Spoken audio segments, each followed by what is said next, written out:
Hello again, and welcome to another podcast. In this one, I'm going to build on what I've been talking about over the last few podcasts and look at the key traits of successful salespeople. And hopefully you'll identify a lot of these, and maybe you'll identify some areas where you can improve. So that's really what I'm looking for as an outcome from this podcast. So I'm Graham Elliott from Salescraft Training, and one thing that I missed last time that was that, I'll spit it out. The last podcast was my 75th podcast. So thank you to everybody who has been supporting the podcast. And hopefully you're getting value from it. And I'm giving you things that you can implement. Right. So one of the things that has been consistent over the last few podcasts where I've looked at various aspects of controlling a deal, various traps you can fall into, is that successful salespeople are internally motivated. So what I mean by that is they're not looking for external things to happen in order to feel confident or successful or whatever it is that drives them. So this, and one of the areas this comes up a lot is when we're having that meeting and maybe we're under a little bit of pressure. And I've spoken about this a few times, and it's where you walk in and you need that deal. You've just got to get that deal. So this is where it becomes where the salesperson is dependent on that external event happening. And that sends all the wrong signals to the buyer. It puts up additional barriers. It's likely to raise objections that maybe would never have come up. So this is really important. And what I mean by internal is when you go into a deal, even if you're under a bit of pressure, is to step back from all of that stuff and just go into understanding what the client's problem is and working to resolve it. So this is what I'm going to really be looking at in this podcast today. So just looking at personality-wise, one of the big issues with sales, whether you're going into it or if you're a buyer or if you're just likely to buy anything, is that I think pretty much all of us hate that pushy salesperson. And I know for a lot of people moving into sales, that's the person they most definitely don't want to be. And we've all come across them. These people are just pushing for a deal. It's lots and lots of pressure. They kind of back you into a corner sometimes just with questions they're asking. And it can be quite tough saying no to them. And often what will happen is that if you're lucky, you will put off making the decision and then never speak to them again, just not take their calls, not see them do any of that. So that's the pushy salesperson. I think most of us don't want to be that. And that is certainly, in my opinion, not how you're successful in sales. It's much more important to be consultative, to work with the client. And this is a consistent theme through the podcast and also my on the online training course, Consultative Selling. So how does that work as a personality? So the first thing is humility, modesty. Really good salespeople are not about their ego. They're much more focused on the team. And how you define that team, I guess, is really up to you. But in my view, in my experience, the team itself includes the client. It includes their stakeholder, whether that's the person you're dealing with directly or somebody else involved. So it's about understanding their needs. And it's about working within your own organization. So I've worked for manufacturers. I've worked for companies that import. When I've been in Australia, that's been a fairly key thing. We'll have been importing from, say, the UK or Europe or elsewhere. So other people on the team would be people from the manufacturer. So the important thing about this is to recognize that the team is not just your organization. It's your client. It's anybody else who needs to be involved in the sale. And I've even worked on more complex deals where I've had to bring in third parties or subcontractors. So everybody involved in this deal is part of the team. And what you're focused on is making sure that everybody is winning, everybody is understanding, everybody is basically in the right place to move this forward. And that brings me on nicely to the next characteristic, which is basically being conscientious. In other words, conscientious, if I didn't say that correctly. But in other words, taking ownership. It's about doing the right thing. You could look at it as morals. It's definitely not trying to rip anybody off. That to me is completely out of the picture. That's not how salespeople operate. Remember, salespeople are problem solvers. So when you're conscientious about what's going on, it means you're taking ownership. If there's a problem, you own it. And the reason that you own it is that you can then get it resolved. The people who try and pass the buck on to others, they are not in control of that sale. They haven't taken ownership, and that's where things will definitely go wrong for them. So again, top performers will take an attitude of the buck stops here. I'm going to own it. I'm going to sort this out. I might not be able to do it on my own. I probably can't do it on my own, but I will involve the people who need to be involved and make sure they're properly briefed and that the communication between those people, the client, and anybody else who needs to be involved, that communication is good. The next thing is that they're achievement orientated. And what I mean by that is that they are focused on getting the result. So again, it's about win-win, but they're self-driven. They are willing to get up in the morning, really be clear about what has to happen that day in order for the ultimate result to happen. And it may take quite a while in some cases, but it's really important that we're clear on the steps and what needs to happen this day, this week, this month in order to bring this deal to a close. And this ties into ownership, and it also ties into managing the team. So you're a leader. Salespeople are leaders, in my opinion. And I'll come back to this later in another aspect later on. But it's really important that we stand up as leaders. We are the leader that our client comes to. We're the leader that other people in our team come to. So we need to be really clear on what the steps are, who's responsible, and when they need to be completed. Another thing is to be curious. Now, this is so important. It's been the subject of several podcasts now, but this is just absolutely fundamental. It's about genuinely wanting to understand not only what the client's problem is and how to resolve it, how they need it to be resolved, but also with other team members, what are their issues? Because it might come down to deliveries, it might come down to modifications that need to happen, but there will be various other aspects. So it's really important to be curious across the board and to ask questions so that you understand. And with the understanding, that means that you can deliver on time, or at least if things can't happen on time, you can flag that very early on to the client. It might be a deal breaker. If so, that's what it is. Or the client may be able to change things so that you can still deliver in a way that will work for them. And I've definitely had this where I haven't been able to make a date. And basically, I've worked with people. And I remember with one particular client, we had some quite complex electronic equipment that was needed in production. And using the regular steps that the manufacturer wants to follow, we were going to miss the critical delivery date by a couple of weeks.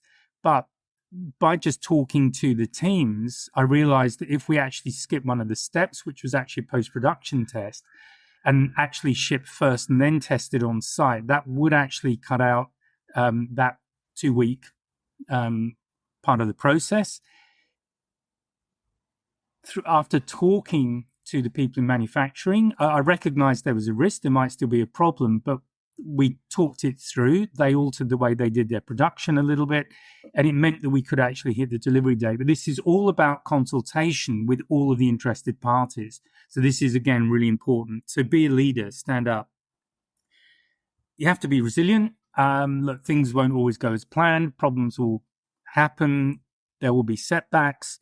It's really important that you bounce back. And that doesn't mean that everything just washes off. I've definitely had times where I've come off a call and thought, okay, how do I deal with this? Because I did not see this coming. But again, it's about that resilience. That might mean going for a walk. It might mean doing something where you just clear your head and get out of that maybe space where you're feeling pressured, but you get yourself out of it so that you can come back maybe the following day and look at it afresh. And generally, I find that that's when I get ideas or at least questions to ask that might resolve the issue. So it's really important that you're resilient and deal with setbacks as they occur. And the final core trait is empathy. And it's about understanding the client's perspective. But if you are managing a broader team, it's about understanding everybody's perspective. If everybody's got a stake in this sale, then you need to understand what their concerns might be and make sure that they're all addressed ideally well ahead of time. Because if you do things early, you've generally got time to resolve issues, and the issues will generally stay quite small. Whereas if you leave it until quite late in the day, then a small issue can suddenly become a huge problem, and it might derail the whole deal. So these are very briefly the core traits to be aware of. So modesty, being conscientious, taking ownership, being achievement focused, so being focused on the outcome and how to get there, being curious, so making sure you really understand what's going on, be resilient, handle the setbacks as well as the good stuff when it goes well, and have empathy for everybody involved. So in terms of skill sets, the things to focus on here are, first of all, being consultative. And primarily, I'm looking at this in terms of the client. So being consultative with the client, understanding their needs, what's driven them to start taking action, and be really focused on value. So I've spoken quite a lot about this in other podcasts, so I'm not going to dive into that too much here. But again, whenever we buy something, we're generally buying the value. We're not looking at the price. It doesn't stop with the price. And hopefully, the value, if you convert that to pounds, dollars, whatever currency you're using, that value will far outweigh the price. That's why we do it. So you need to understand what the value is for the client. That might be in time savings. It might be in convenience. It could be all sorts of things. But this is where asking those questions is really important, because once we understand what the solution needs to deliver for the client, we can begin to put a dollar value around that. It's really important to be an active listener. What do I mean by that? It means just listening, basically. Because the thing that a lot of people will do is a client starts talking about a problem, and then you think, I know how to solve that part. And then you wander off, we need these options, or I need to have this set up, or whatever. All the time your mind is doing that, you've stopped listening to the client. You might well miss something that's really important. So my favorite activity, my favorite way of handling this is to take notes. I write down notes. I'm not too good at doing iPads or whatnot, computers quickly, but if that works for you, that's great. But I make sure I keep notes and I jot down key things. And if I've missed something, I will ask the client to repeat it.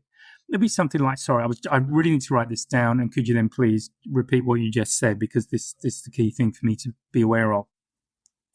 So active listening is really listening and not just waiting to speak, which a lot of people do. They'll think of something, think of a solution, and then they're just waiting for basically the client to stop talking so they can come in with whatever it is they just thought of. So really listen.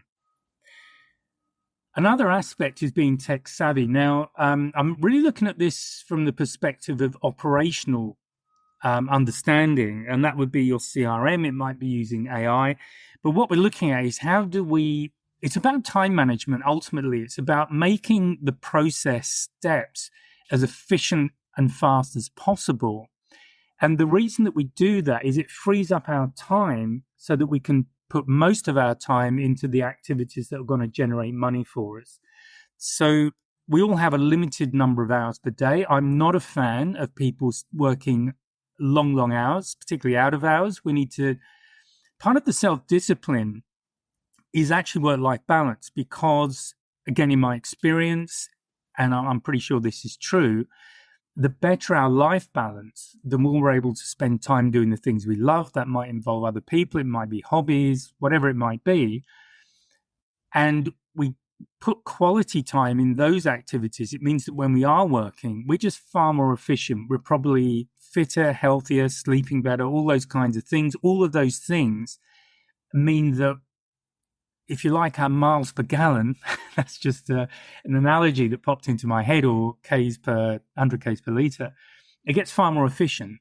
So when we are working with somebody, we're really switched on. We're sharp. We're not over trying to fight fatigue or whatever else it might be. And when we're in that sort of a situation where we're stressed, where we're tired, we're going to miss stuff. Absolutely. So be tech savvy, focus on high ticket activities. So in other words, if you had to put a dollar value against every activity you do, the low value ones, you need to automate or even put out to somebody else if you can. Finally, be data driven. So in other words, make sure you understand facts, keep yourself updated as you go through the sales process, and then really collaborate. So work with your team members. So I spoke about this earlier. And one of the things I used to do when I was running a major account was to sit down with other departments within our organization. We were a manufacturer, but we also had to import from another country. This was in the UK. And once a month, I would just sit down with the service department, who would be responsible for on-site installations. I'd be talking about admin. I might talk about with the accounting people, if they have to buy currency in order to pay. In this particular company, it was a Japanese company, so we'd be buying in yen, but it might be US dollars or whatever. But it made sure that everybody was involved in the process. And I would talk about where deals were in terms of progress. I would talk about when key events were likely to happen. So that might be 1 or 2 months ahead, but it allowed people to plan. And then they could schedule their own work to suit my client and get these deals in and get everything happening smoothly. So again, this is my choice and it really worked for me. I would involve people who were critical to me delivering on time in my organization. I'd make sure they were briefed at least once a month and they had opportunity to ask their questions. They had visibility of what was going on. And then as things changed, I'd let them know straight away. But it's about working with the team and respecting that in order to provide a smooth delivery, smooth support to a client, the people who need to do that are aware of what's going on and they're not suddenly trying to reschedule everything. And obviously, when you just drop people in it, that doesn't really help you in creating a good team environment. It builds resentment among people, and some people, I've seen this, some people will deliberately try and mess things up for you. It's just, unfortunately how some people are. So you can, by taking leadership, offset those kind of situations. And then the final thing I want to just touch on is continuous learning. Top salespeople are always learning. They're learning about maybe products that they have, solutions that they have. They're learning about what value is really delivered to clients. So older clients, how have they benefited from what they bought? They might be looking at upping their skills, whether it's AI or might be taking my consultative selling sales course, which you can find online. I'll put my ad in there. But we're lifelong learners. We're always learning about something that will help us to be more efficient at what we do.